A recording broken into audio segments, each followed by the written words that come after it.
Canon's pulled the latest firmware update for the Canon EOS R5 Mark II, but I gave caution to the wind and went ahead and installed it anyways. If you're wondering whether you should update, well then you're going to want to stick around. I'll walk you through exactly what happened when I tested it, including the good, the bad, and the downright strange. But first, please punch that subscribe button. It takes just a second, and it means an awful lot to us. Good morning. I'm Simon, your friendly photographic correspondent who trolls through the rumor mill and news sites so that you don't have to. Now, it's always a good idea to wait before updating any firmware update, as I told you in a couple of videos last week. So why did I go ahead and apply firmware 1.1.0 to my R5 Mark II? Well, the simple answer is so that you don't have to. So that if you're curious about wondering what could happen, well then this is the video that you want to watch all the way through. The firmware installation takes about 10 minutes to complete, with the first few percent giving the impression that the camera's locked up or in some sort of time anomaly. It's not you. It really does take a long time to tick over those early percent points, but things really do speed up towards the end. Upon completion, I was immediately asked for a password. I gave it a simple password that I could remember, and then told it to never ask me again. I really didn't see a need for using the password, and I could just picture myself out there in the field, getting ready to take a shot, bringing the camera up to my eye to the viewfinder, only to have to enter in a password. And by the time I finished entering it, probably lose the shot. So hence the reason to never ever ask me again. It's important to remind you the reason why Canon said that they pulled this firmware update. It was pointed out that if you use a CF Express card larger than 2 terabytes and shoot video with pre-capture settings, the video can't be displayed on the camera or on a computer. We are currently suspending downloads for cause investigation. Okay, so I'm game because after all I do have an Angelbird 4 terabyte AV Pro V3 card, CF Express B card, and I've been using it for a couple of years now, back before the R5 Mark II came out with the Mark I. But while I could use it in the camera, it would format it to 2 terabytes, giving me half of the card. And that's pretty bad value. So what I've been doing for the past, well, couple of years is using it as an SSD when traveling to far off places like Vancouver. So I put this Angelbird AV Pro 4 terabyte V3 card into the R5 Mark II. And the activity light went red, at least for a few seconds, and then it went off. And the R5 Mark II became completely unresponsive. And when I say unresponsive, what's a better way of describing this? Okay.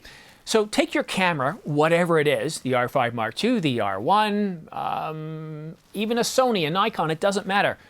Go ahead and pull the battery, and that's how responsive the R5 Mark II was. Even the on and off button, I tried power cycling it. Nothing. No change. I waited. Perhaps I was being impatient. Nothing. I couldn't get the camera to reboot.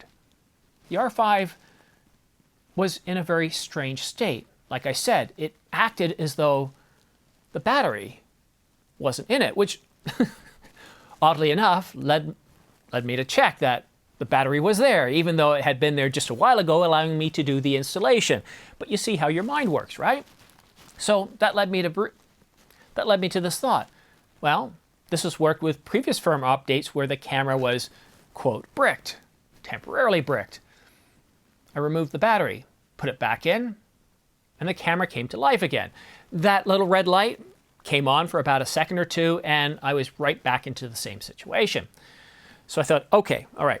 So I didn't have any problems before the firmware update. So I took, well, I didn't get my previous card because I didn't want to risk, if this camera is doing something to the cards, I thought, well, let's get a different CF Express card. I picked out my 660 gigabyte, put it in the camera, pulled the battery, put it back in, turned it on, camera came to life immediately.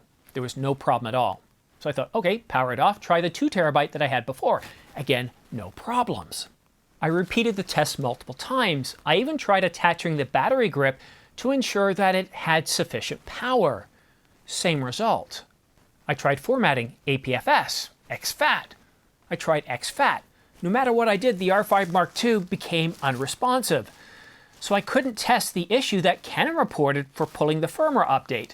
I don't think Canon's being completely honest with us for the reason for pulling the firmware update 1.1.0, because it appears that using CF Express cards larger than 2 terabytes, well, is piss poor at best. I mean, this 4 terabyte card, it wouldn't even operate with this card in there. And if you're thinking, well, this is just some off-brand, Angelbird is the first company to come out with a 4 terabyte CF Express Type B card. It's the first on the market. They even started talking about these back in 2020. I had no issues with other V3 and V4 cards, whether it be 2 terabytes, 1 terabyte, 330, 660, 512, 128. No issues. And no issues with SD cards, whether I tested those up to 1 terabyte. But with a 4 terabyte CF Express, nothing. Complete and utter silence. Unfortunately, I only have one 4 terabyte card, and it's the Angelbird card. I have been using this for years, using it as an SSD, using it as a CF Express card. I haven't had any issues. None whatsoever. So that's the bad and the somewhat strange. What about the good? Well, I spent the rest of the time testing using the R5 Mark II as I normally would, as a run and gun camera. I had no issues with the autofocus system. I even tried shooting the autofocus system on auto instead of switching between animal and people to see if it would function fine. And I never use the camera that way. It's either on people or on animals for obvious reasons. But the R5 Mark II's autofocus system didn't give me any pause. It was fast, it was snappy. In fact, I would say the best way to describe the autofocus system, the way it functioned, was it was transparent. I didn't even notice it was there. What I was thinking, what I was trying to do, it just worked. But you know what's odd? Is that Canon would go through the effort of supporting CF Express cards larger than 2 terabytes and not properly test the update. Did they even have 4 terabyte cards on hand? They say that it supports up to 8 terabytes. And I believe what potentially happened here is this was an academic exercise. It was believed internally that all they had to do was move away from a FAT partition table to something like, well, a GUID partition table. And I don't know if they went GUID, it's the most logical assumption, but they would have to go to some partition table that supports spaces up to at least 8 terabytes. And as there isn't an 8 terabyte card on the market, if Canon tested up to 8 terabytes, well, then they would have to have custom built their own CF Express card and not use any industry standard. You see the problem here? If they did that, well, how do they ensure that it's going to actually work out there in the field? I appreciate the effort that Canon put into this firmware update. There are some 18 new and enhanced updates and about, well, the better part of a dozen fixes. I just wish they had have tested the update a little bit further. Perhaps next time, Canon, you might want to use me as a tester, a beta tester, an alpha tester. After all, I have worked in QA and QC before, and I'm happy to sign an NDA, and I might be able to save you some of those embarrassing issues. I do have large storage, 4 terabytes, and if we ever do go to an 8 terabyte card, I can guarantee you that I'll have one of those as well. I have 1 terabytes, 2 terabytes, 660s, 330s, 512s, 128s. And when it comes to SD cards, I've got a whole bunch of those as well. I've got the R5 Mark II, I've got the R5 Mark I. This, I don't know how to put it, but guys, this clearly wasn't tested properly or had a very limited test time. Canon's had since March to work on the next firmware update. And I think what's going on here, to be fair, because I have worked in QA and QC, when you have some 18 enhancements and some 8 fixes, that's a lot to test.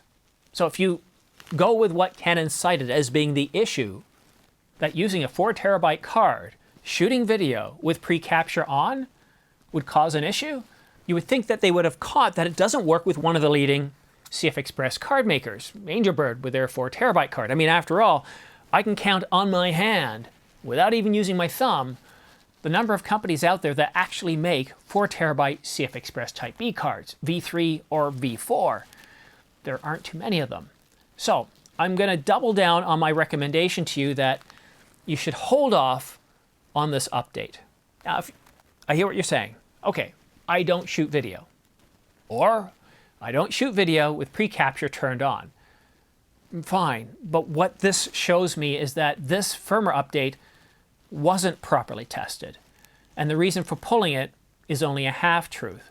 The fact that I can't get it to work out of the box with a 4 terabyte card when it's supposed to work up to 8 tells me that the testing wasn't completely thorough. And there's other reasons for pulling it. I did send a note to Canon letting them know that I do have the firmware update, that what card I tested it with. I gave them all my information to perhaps help them with their testing. Just, for me, I know some of you might say, well, then why did you go ahead and install it? Well, for you, for example. For me, I need to apply the latest updates so I can speak from experience. When I talk about wait a week or two, it's not because I read it on Canon Rumors or Petapixel. It's because I install these right out of the gate. I get to experience the problems. And if you wait a week to 2 weeks, usually all the major issues have been flushed out. Now with 1.0. What was it now? 1.0.3. It took me a month to realize that the autofocus system was acting a little bit strange compared to 1.0.2. And it only happened at that time of the year where temperatures were between 0 degrees Celsius and 10 degrees Celsius, or around, well, let's say 32 to 50 degrees Fahrenheit. Wait a week to 2 weeks. If you can wait even longer, like a month, then wait a month. If there's nothing you need in this firmware update, and you use your camera as a production to generate revenue, it delivers value day in and day out, stay with the latest known firmware update. Wait, don't rush to do an update unless there's something in it that you need. There's nothing worse than using FOMO or gas as an excuse to go ahead and put a firmware update on your camera or to update the software on your computer, only to realize you need to spend the next couple of days troubleshooting it or have somebody else doing it, taking them out of those revenue-generating activities. Let me be your test dummy so that you don't have to crash or brick your camera. I expect Canon will fix and test with firmware 1.1.1 within the next couple of weeks. If you found this video helpful, please consider let's try that again. Please consider using my affiliate links below. This channel is very much viewer supported. I don't do sponsorships. So if you need to buy gear from Adorama, B&H, Walmart, or Amazon.com, please consider using my product links below. I get anywhere from 2 to 5% back, keeping this channel sponsorship free. Thank you so much for watching. We probably need to end things here as I'm now finally having trouble getting my words out. Have yourself a great week, and we'll see you again soon.